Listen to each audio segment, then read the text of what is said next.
네, 그렇다면 앞으로의 북미 협상 어떻게 될지 통일외교팀 박충희 기자와 더 짚어보겠습니다. 자, 박 기자. 네. 오늘까지 북미 양쪽에서 나온 말들을 종합을 해보면은 완전히 판이 깨진 것 같진 않아 보이고요. 네. 자, 서로 의지가 있어서 머지않아서 협상이 열릴 수도 있다. 이런 관측이 조심스럽게 나오고 있는데, 자, 그렇다면 그게 언제쯤 가능할까요? 예, 폼페이오 미국 국무장관은 며칠 또는 이제 몇 주 뒤에 뭔가 함께할 수 있길 희망한다고 말했습니다. 네. 실무 협상이라고 해도 바로 일정을 잡기는 쉽지 않은데요. 그만큼 북미 양측이 서로의 의도를 분석해 보고 협상 전략을 다시 짜야 할 겁니다. 적어도 몇 달은 더 걸린다고 봐야겠죠. 자, 비핵화, 미국이 요구하는 비핵화, 또 북한이 요구하고 있는 제재 완화 사이에서 입장차가 컸던 것은 분명히 네. 맞아 보입니다. 자, 그런데 어쨌든지 간에 접점을 찾아야 돼요. 자, 예. 찾을 수 있을지 전망은 어떻게 합니까? 예, 사실 비핵화는 아주 긴 과정입니다. 예, 그래서 이 비핵화, 영변을 먼저 폐기한 뒤에 그에 걸맞는 조치로 상응 조치를 주고받자, 이른바 스몰 딜이라고 하죠. 이런 구상도 나왔었는데요. 북한은 이번 협상에서 이 사실은 영변 폐기로 좀 충분하지 않겠냐 생각을 했던 것 같고요. 네. 이 반면 미국은 그 이상 플러스 알파라고 할 수 있는 비핵화 조치를 추가로 요구를 해서 상황이 지금 결렬이 된 겁니다.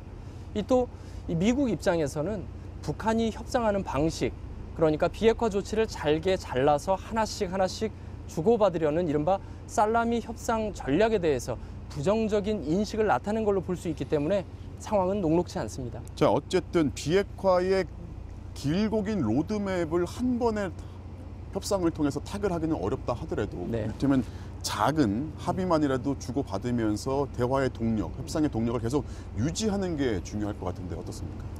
예, 일단 이번 협상에서 좀 의미를 굳이 찾자면요. 이 영변 핵폐기만큼은 확실히 북미 양쪽에서 공감대가 좀 형성이 된 걸로 보입니다. 네. 그런데 급한 건 북한이죠. 일단 제재는 계속이 될 거고, 그렇다고 비핵화 도발을 이제 와서 또 할 수 있는 상황도 아닙니다. 그렇습니다. 미국이 공을 사실상 이 북한에게 넘긴 셈이죠. 그렇다면 북한은 이 기회에 양보를 해서 추가적인 비핵화 조치, 즉 미공개 핵시설까지 공개하는 이런 전향적인 조치를 내놓거나 아니면 기존에 요구했던 이 제재 완화 조치의 이 수준을 좀 낮춰서 요구하거나 이런 전략을 써야 할 수도 있습니다. 정상회담 전에 사실 북미 간 실무급에서 치열하게 접촉을 해가지고 협상문을 만들긴 했어요. 어제 공개가 네. 됐죠. 사인은 안 했을 뿐이에요. 예. 자, 정상이 사인을 안 해서 사실 이걸 무효해서 엎어버렸어요. 자, 그래서 실무금에 대한 책임론 이런 것들이 얘기가 있는데 어떻습니까? 예, 적어도 북한의 협상 라인은 교체될 가능성도 좀 생각을 해볼 수 있겠습니다. 네. 일단 기대했던 정상 간 합의, 이른바 이 탑다운 방식이라고 하죠. 이게 제대로 작동이 안 됐잖아요. 그렇죠. 그런데 북한 체제의 특성상 김정은 위원장의 결정에는 오류가 없어야 한다는 말이죠. 그렇게 본다면 책임은 결국 실무선에서 져야 할 겁니다. 이번에 협상을 주도했던 게 김영철 부위원장 필두로 해서 김혁철 대미 협상 특별 대표가 있었어요. 모두 그렇죠. 통일 전선부의 인맥입니다. 그런데 오늘 새벽 기자회견을 보면 수습에 나선 건 또 이 리용호 외무상 그리고 부상. 최선희 외무성 부상이었잖아요. 그렇죠.